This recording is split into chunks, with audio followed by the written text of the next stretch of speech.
उद्धव ठाकरे आणि संजय राऊत यांनी वेगवेगळे आरोप आता एकनाथ शिंदे साहेबांच्या शिवसेनेवर केलेले आहेत. आपल्याबरोबर या पक्षाचे नेते आणि कॅबिनेट मंत्री शंभूराजे देसाई साहेब आहेत.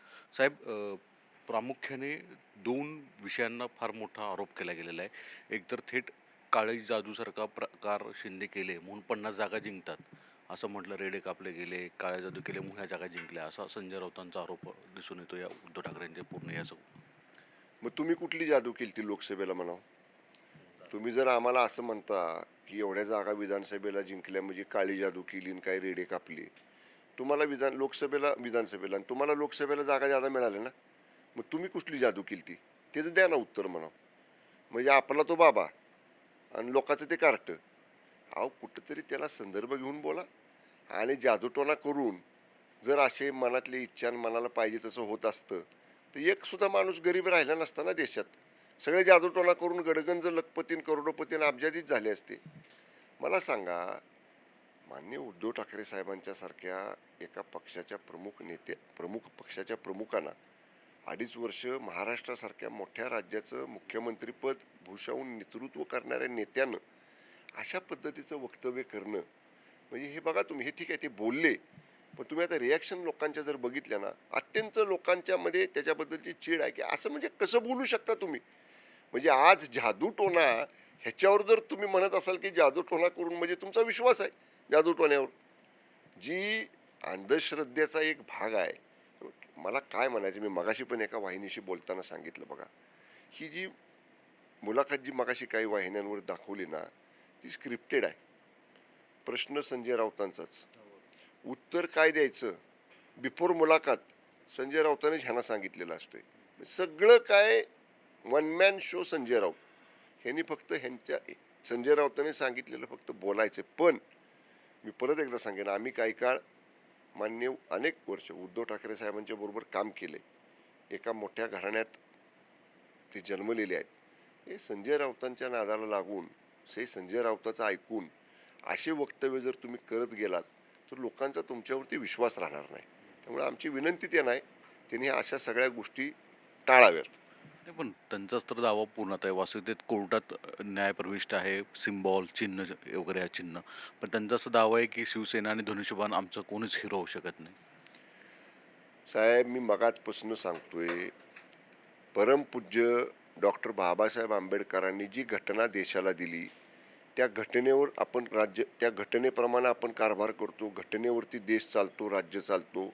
त्या घटनेनं काय सांगितलंय, एखादा राजकीय पक्ष, त्या राजकीय पक्षाचं चिन्ह, त्या राजकीय पक्षाचं प्रमुखपद हे कुणाला असावं, हे कायदा कानून हे सगळं तपासून निर्णय घेण्याचा अधिकार त्यांनी भारतीय निवडणूक आयोगाला दिलेलं. बरोबर आहे, घटनेनं दिलाय, कायद्यानं दिलाय, त्याला नियमातल्या तरतुदी आहेत.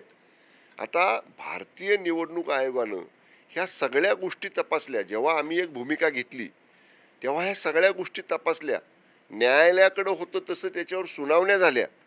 आम्ही आमचे डॉक्युमेंट्स, आमची कागदपत्रं तिथं दाखल केली, त्यांनी त्यांची कागदपत्रं दाखल केली.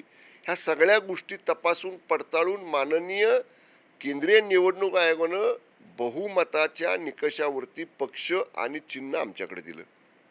ही मंडळी त्याच्या विरुद्ध कोर्टात गेली, कोर्टाने इंटरफेअर नाही केलं. कोर्टानं केंद्रीय निवडणूक आयोगाचा निकाल आजपर्यंत तरी तसाच आहे. ठीक आहे, न्यायप्रविष्ट बाब आहे, ती चालत राहील, त्याच्याबद्दल आम्ही भाष्य करणार नाही. न्यायालय जो आदेश देईल आम्ही त्याचं पालन करू. पण त्याच्यानंतर 2 निवडणुका झाल्या. लोकसभा आम्ही लढलो धनुष्यबाणावर, विधानसभा आम्ही लढलो धनुष्यबाणावर. लोकांनी स्वीकारलं आम्हाला. लोकांनी आम्हाला 80 पैकी 60 जागा निवडून दिल्या. तुम्ही जर चोरलं म्हणताय आणि ते जर खरं असतं तर लोकांनी तुम्हाला स्वीकारलं असतं. विधानसभेमध्ये तुम्हाला जरा ज्यादा जागा मिळाल्या त्यावेळी काय म्हणत नाही तुम्ही असं. पण विधानसभेला आमचा स्ट्राईक रेट आहे 75चा, तुमचा स्ट्राईक रेट आहे 20चा. लोकांनी तुम्हाला लोकमतातनं सुद्धा नाकारलेलं आहे.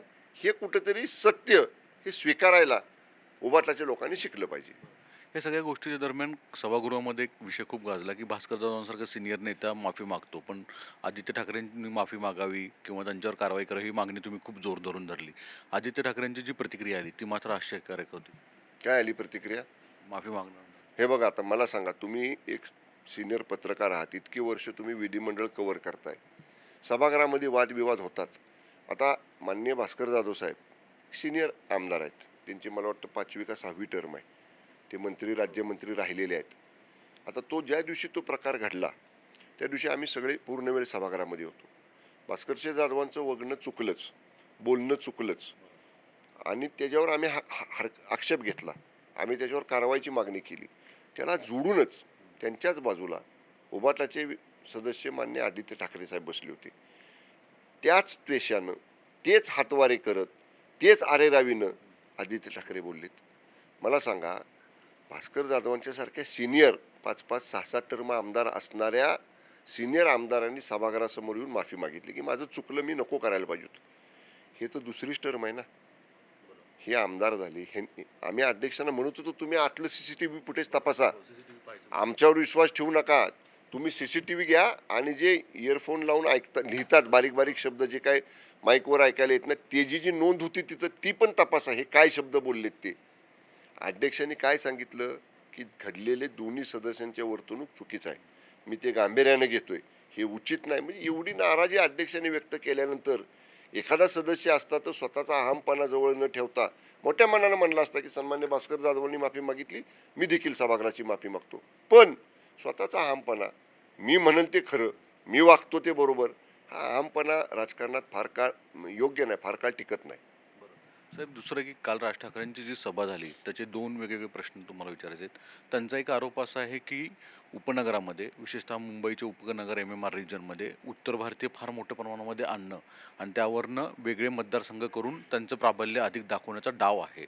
हा खरंच कितपत योग्य आहे? महाराष्ट्रामध्ये कुठल्याही बाहेरच्या देशातला, बाहेरच्या राज्यातला व्यक्ती येऊन त्याचं असं प्राबल्य दाखवण्याचा कधीच प्रयत्न करू शकत नाही आणि तो मराठी माणूस कधीच होऊ देणार नाही. हे बघा, आता सर्व पक्षांमध्ये वेगवेगळ्या जाती धर्माचे लोक आहेत. याचा अर्थ काय, ते ज्या जातीचे लोक आहेत, ज्या राज्यात त्या जातीचं प्राबल्य आहे, त्या राज्याचं काहीतरी हितं वर्चस्व करतायत असं नाही.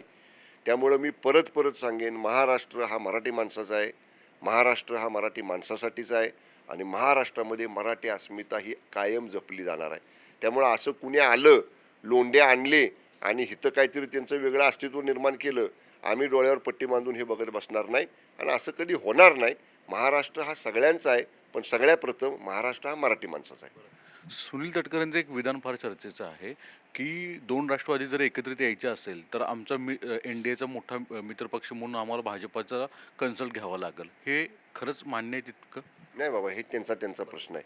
ती दोन राष्ट्रवादी वेगवेगळे आहेत, त्यांचे दोन नेते वेगळे आहेत, त्यांचा अंतर्गत प्रश्न आहे. सुनील तटकरे साहेब सिनियर आहेत, त्यांच्या पक्षाचे प्रदेश अध्यक्ष आहेत.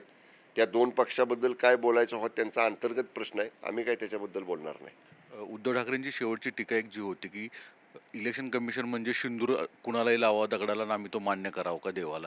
याचा अर्थ न्यायव्यवस्था किंवा संविधानाच्या ज्या व्यवस्था आहेत तेच उद्धव ठाकरे नाकारू पाहतायत. असाच त्याचा अर्थ आहे. मी मगाशी म्हणलं ना, हाच त्याचा अर्थ आहे.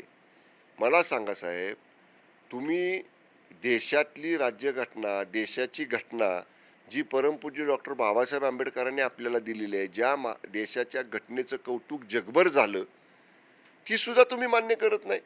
त्याला तुम्ही शेंदूर लावलेलं दगड म्हणता. अहो, घटनेनं दिलेला अधिकार आहे, कायद्यानं दिलेला अधिकार आहे. आणि समजा असं जर काही असतं, समजा उद्धव ठाकरे साहेबांच्या म्हणण्याप्रमाणे पक्ष आणि चिन्ह आम्हाला देण्याच्या निर्णयाबाबतीत जर काही निर्णय चुकीचा असता, त्याचवेळी मान्य न्यायालयानं हस्तक्षेप केला असता ना.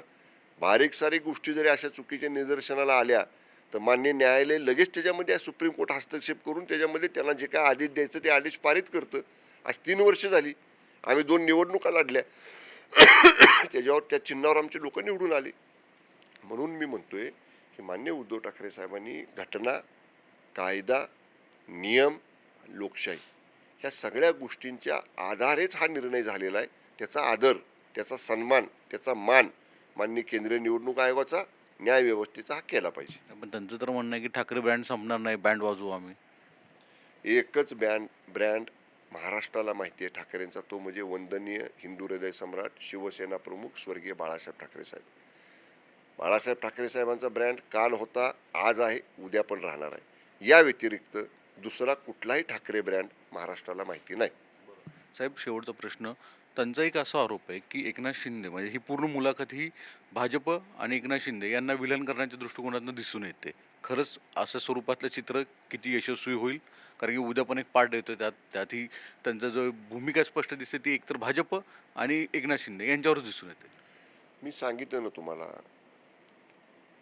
टीका आणि टोमणे ह्या व्यतिरिक्त वैचारिक त्यांच्या मुलाखतीतनं ह्या पहिल्या भागात तरी आम्हाला काही दिसलं नाही.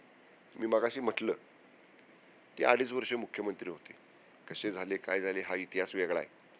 पण त्या मुख्यमंत्रीच्या पदाच्या काळात 1, 2, 3, 4, 5, 6, 10 हे महाराष्ट्राच्या हिताचे मी निर्णय घेतले. ते तुम्ही सांगितले का? माझ्यानंतर आलेल्या मुख्यमंत्र्यांनी हे निर्णय घ्यायला पाहिजे होते, ते घेतले नाहीत असं काही तुम्ही बोलला का? तुमच्यापेक्षा कितीतरी निर्णय चांगले शिंदेसाहेब मुख्यमंत्री झाल्यावर आम्ही घेतले. तुम्ही बोला ना, आमच्याकडनं अजून काय तुम्हाला राज्यासाठी करून हवं आहे किंवा राज्यासाठी आम्ही काय केलं पाहिजे. तुम्ही पॉझिटिव्ह सजेशन्स कधी देत नाही.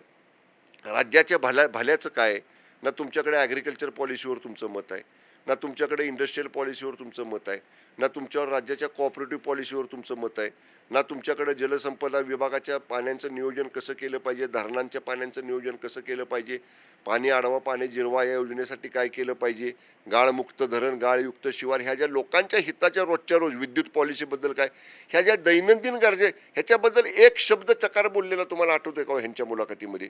ह्या गरजा रोजच्या रोज लोकांना आहेत. तुम्ही कुणावर टीका करताय, कुणाला गद्दार म्हणताय, कुणाला काय म्हणताय, कुणाला जादूटोणा म्हणताय, ह्याच्याकडे लोकांना ह्याचं काही घेणं देणं नाही. लोक म्हणतात तुम्ही राज्यासाठी काय करणार ते सांगा, आमच्यासाठी काय करणार ते सांगा. त्यामुळे हे असलं विजनरी वक्तव्य त्यांच्याकडनं कधी येत नाही, टीका आणि टोमणे. त्यामुळे अशा वक्तव्यांकडं फारसं गांभीर्यानं सर्वसामान्य माणसं महाराष्ट्रातली बघत नाहीत. ओके, धन्यवाद. चलो ए बाबा, व्हिडिओ मला जाता जाता प्रतीक्षा घ्या. सागर कुलकर्णी, NDTV मराठी, मुंबई.